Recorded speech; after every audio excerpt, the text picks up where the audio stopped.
channel Nekotaku. Di video kali ini, aku akan melanjutkan alur cerita anime Tensei Kenja no Isekai Live. Di mana di video kemarin, Yuji langsung beranggapan bahwa ini diakibatkan permata sihir terkutuk itu. Maka dari itu, ia menyuruh Brown Wolf dan Slime untuk mencari orang yang mencurigakan. Dan benar saja, ternyata ada 2 orang mencurigakan yang membawa gentong menaiki puncak gunung.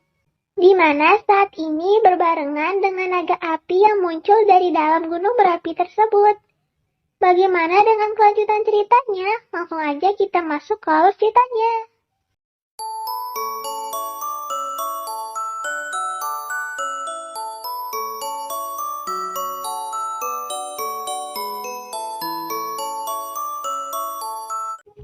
Cerita melanjutkan episode kemarin.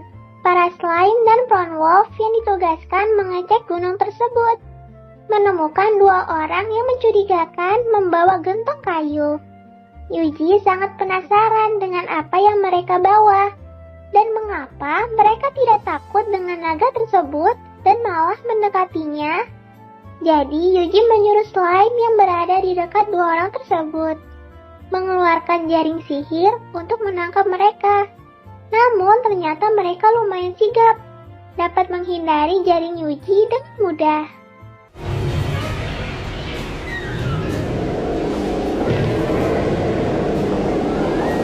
Mereka berdua hanya menganggap tadi sebagai jebakan monster saja. Yuji yang melihat mereka lengah kembali mengeluarkan jaring sihir dari titik buta 2 orang tersebut. Namun masih belum berhasil juga dan malah membuat slime Yuji yang menggunakan sihir tak terlihat menjadi ketahuan. Namun Yuji pun sudah memikirkan ini, jadi ia langsung mengeluarkan jaring sihir kembali dan kali ini mereka berdua tak bisa menghindar lagi. Setelah tertangkap, ternyata mereka berdua dari syafaat bulan biru. Mereka sadar bahwa yang menangkap mereka adalah Yuji. Mungkin Yuji kembali menjadi incaran organisasi bulan biru, seperti anggota lainnya. Mereka berdua langsung membunuh diri mereka dengan racun yang ada di gigi mereka. Akhirnya Yuji gagal lagi untuk mendapatkan info tentang syafaat bulan biru ini.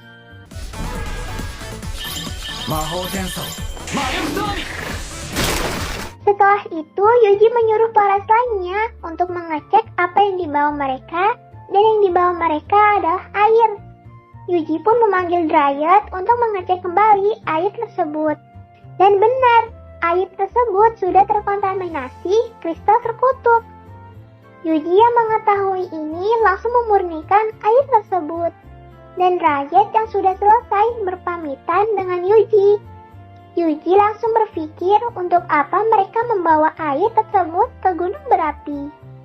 Mungkin saja air ini digunakan untuk naga api karena jika ia terkena air maka ia akan mengamuk. Ditambah lagi airnya sudah terkena kristal terkutuk. Di sela-sela berpikir, petugas penginapan menggedor pintu Yuji. Ia menyuruh Yuji untuk mengungsi karena semua warga desa sudah pergi meninggalkan desa.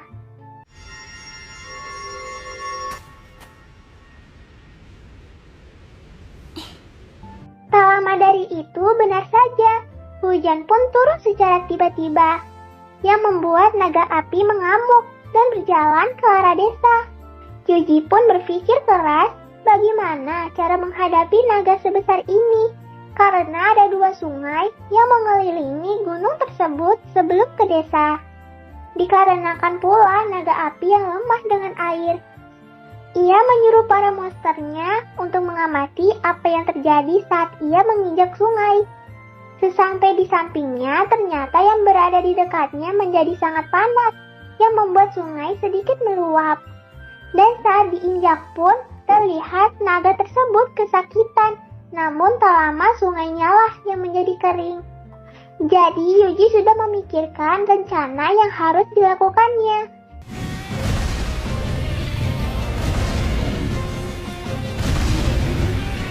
Ia menyuruh Brown Wolf dan slime-nya untuk ke hadapan naga tersebut. Yuji menyerang dengan sihir pembekuan namun tak berhasil apapun. Melakukannya lagi 10 kali lipat hingga 20 kali lipat. Namun itu semua tak berdampak apapun. Dan naga itu pun akhirnya sampai di sungai kedua. Disinilah rencana Yuji yang sudah membendung sumber air yang ada di sungai itu. Saat naga api yang sedang menyeberangi sungai, ia membuka bendungannya, membuat naga tersebut tersapu air sungai yang deras. Karena air menjadi kelemahannya, mereka berpikir naga tersebut sudah kalah. Namun ternyata naga api tersebut masih hidup. Yuji yang sudah kehabisan akal mencari sihir yang tepat di daftar sihirnya, dan akhirnya ia menemukan sihir pembekuan permanen walaupun banyak sekali menggunakan mana.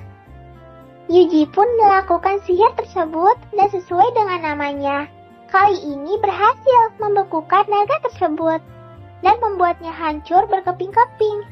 Setelah selesai, akhirnya Yuji mendapatkan batu permata paling kuat untuk monsternya. Namun di sana pula terlihat mesin aneh yang tak tahu apa fungsinya.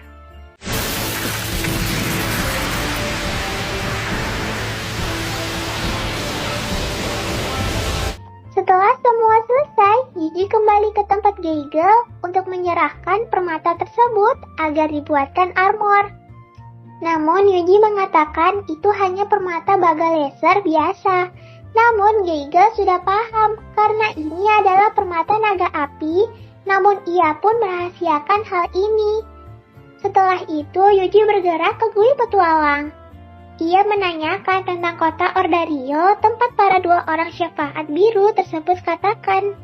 Jadi Yuji memutuskan untuk ke Ordario, namun sebelum pergi ia menanyakan tentang mesin yang ditemukannya sehabis melawan naga api. Ternyata mesin tersebut merupakan milik kuil yang sudah hilang nama kuilnya. Mesin yang digunakan untuk memanggil hujan. Mungkin mesin ini yang dimaksud oleh dua orang kemarin yang membuat naga api mengamuk. Di keesokan harinya, Yuji mengambil armor yang sudah selesai oleh Geigel. Saat ingin mengujinya, Geigel melarang Yuji karena efek akan sangat besar. Jadi Yuji tak jadi menggunakannya dan berpamitan untuk melanjutkan perjalanannya. Sebelum pergi, Geigel menanyakan nama Yuji. Namun Yuji tidak memberitahukannya namanya karena ia tak ingin menjadi pusat perhatian.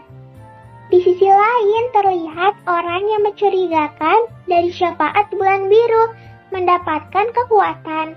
Mungkin saja ini pimpinan mereka atau bukan. Serta Bapak Style dan muridnya yang sedang berada di Ordarion. Sampai di sini dulu alur cerita anime Keisei Kenja no Isekai Life yang bisa aku ceritain ke kalian. Jangan lupa klik tombol subscribe supaya kedepannya lebih semangat lagi buat kontennya. Sampai jumpa di next video. See you.